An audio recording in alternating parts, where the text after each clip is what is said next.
we're staying in the same hotel in Chalice. So he arrived yesterday, so we got the reservation for him. Oh, I see. Yes, good. So you know each other? Not yet. Not yet. But just by phone. Just by phone, yes. So you can turn around and face him. Yes, Marc, please carry on from there.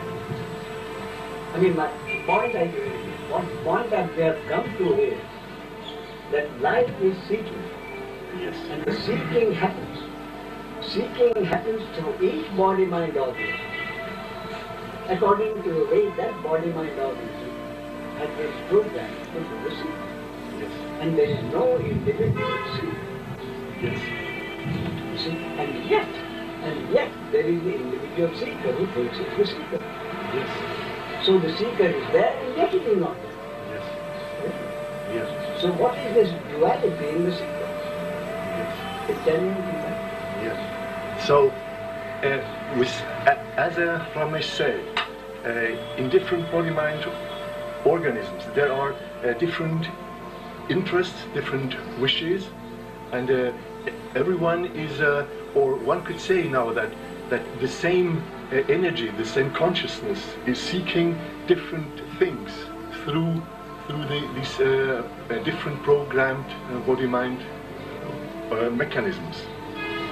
So with them, where there seems no difficulties to be in life, one has a family, one has a job, and so on.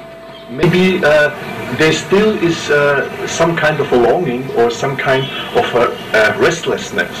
So maybe that such an organism may become interested in spirituality. Maybe some perhaps then would say, I'm looking for truth, I'm looking for happiness, or whatever it is. With another one, like for example, with you for example, there seems to be no conscious wish. Nothing one could say I'm looking for. So what one can do then, what anyone can do is just to follow this impulse that is guiding one through wherever then these impulses or that consciousness is leading one. So, what would then be what does the understanding help then? That I know that it's not me that is seeking. But my question is, who is the one who knows that he's not seeking? That's the next question, I think. Who is the one who... That's a good question, yeah. That's a good question. So, who is functioning through this body-mind organism? It's the same who asking this, isn't it? Right. So it's not only energy, one could give it also the name consciousness. It's just another word. Ramesh often says, call it consciousness, call it Brahman, call it God. So consciousness seems to have forgotten in a certain body-mind organism its origin, its own nature.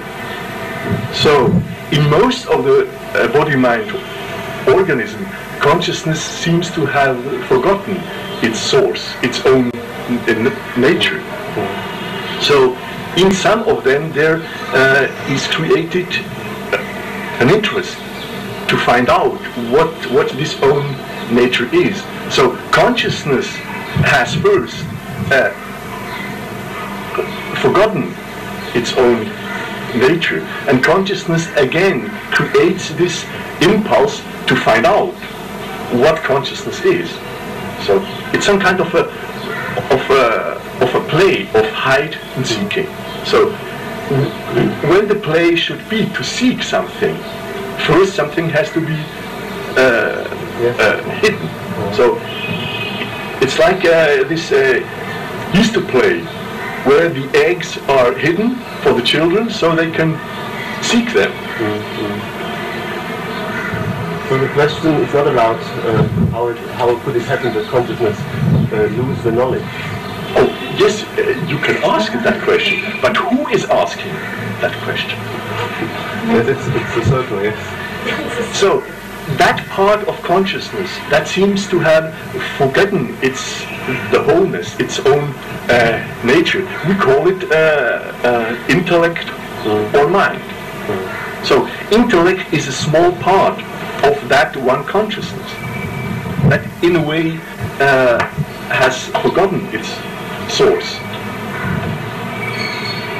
So the question then would be, how can this intellect, which is the same thing as the me, how can this me understand what the source is, what its source is? And there's no way to understand. There is no way. Because a plant that came out of the seed never will be able to understand the seed. The plant, so the me, the intellect, which is just a teeny small part of that source, never can understand the source, the whole. But, yes. It's the same in substance, but it's not the whole. I think what Jan's question is, Marc, when you say consciousness has forgotten, Jan's question is, how could consciousness forget? Yes. That's your question, isn't it? Yes. How could consciousness have forgotten? Maybe the other way to look at it is, consciousness has not forgotten, but consciousness has created this me, this one.